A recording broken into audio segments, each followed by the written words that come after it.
Nag-iisip ka rin ba ng ulam na swak sa budget at masarap? Here's a new recipe for you. Hi!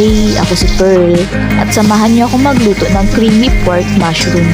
Yung unang gagawin nga ay magpapainit lang tayo ng mantika at naglagay din ako dito ng butter.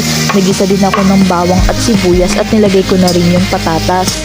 Ginilid ko lang pala yung patatas at sunod ko naman nilagay yung karne. Pwede namang iset aside nyo muna yung patatas para pakuluin at palambutin yung baboy.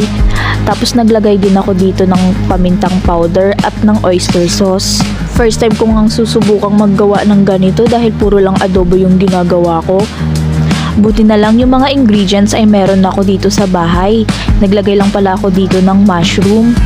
At naglagay na din ako dito ng corn. Sobrang dami pala talaga kapag isang malaking lata yung nilagay natin. Naglagay naman ako ng all-purpose cream. Palong lutuin ito, kayang-kayang gawin sa bahay.